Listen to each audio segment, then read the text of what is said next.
Privately owned transit is not a new idea. What has been all but forgotten is that Toronto used to have a privately run transit system, which failed the city and was replaced by the TTC. Toronto historian Mike Filey has written extensively on this subject.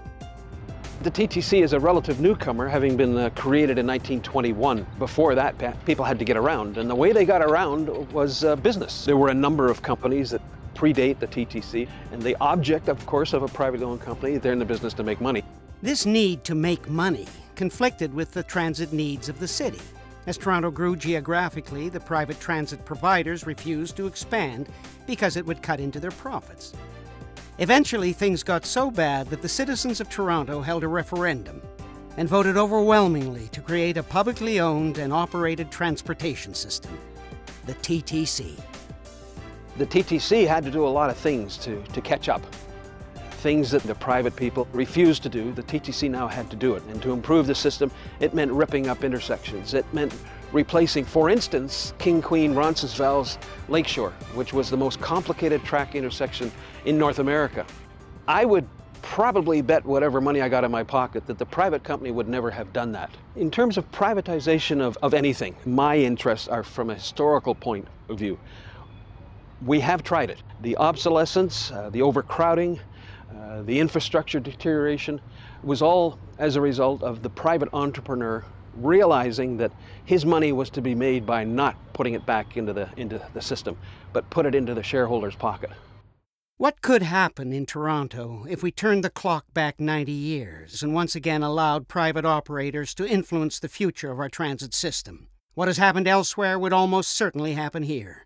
The business need for greater profits inevitably leads to service cutbacks, higher fares, or greater public subsidies, often all three. Private sector transportation doesn't work. It doesn't work because its main mandate is not to serve people, it's to make money. Any kind of social service that's out to make money fails before it starts. When a service is private, there's an onus on the company to make money. To do that, you cut routes that are non-performers. Declining service levels and higher fares can only lead to greater reliance on the automobile, with predictable consequences on our environment and health. Imagine a jumbo jet with 440 people crashing into Lake Ontario, and that happening every year. There would be public inquiries, people would be looking into stopping this from happening. Well, this does happen every year, but it happens because of smog-related deaths that come from transportation, come from people driving cars and trucks on the road. If we were to privatize the TTC, Torontonians will likely get much worse service, and the sort of expansions we need will not happen. Privatization will be really bad for Torontonians and the environment. We can't afford that. Transit privatization also strikes at the heart of our democracy. Who will be making the decisions that will profoundly affect our city for decades to come?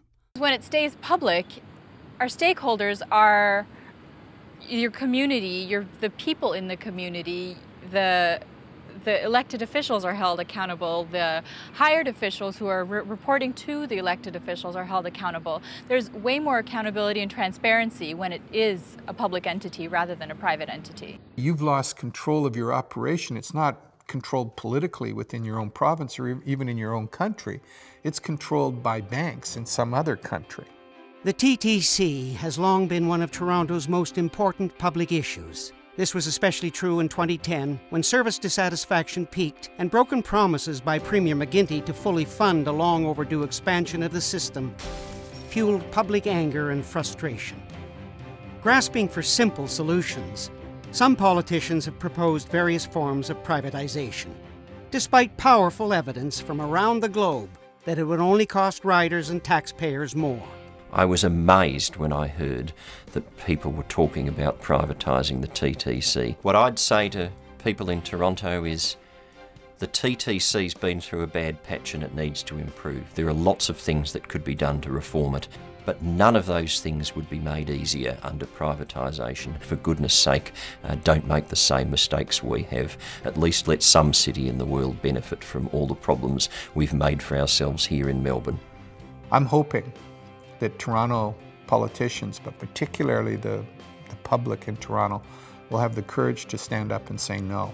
I believe that only the very myopic and narrowly focused and ignorant politician would vote to privatize the TTC. Toronto is on a cusp right now. We can lose as a city, or we can be big winners in an echo scene. We can't do it without a public, well-funded TTC. We just can't. There will always be decisions to make about our transit system, but they should be our decisions based on our needs as a city.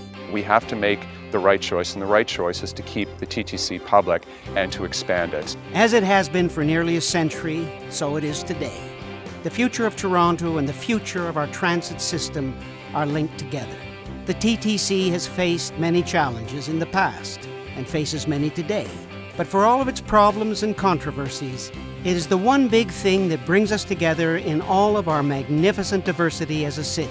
If Toronto is to continue to grow and prosper, it will need a constantly expanding transit system that we, the people of Toronto, ultimately control.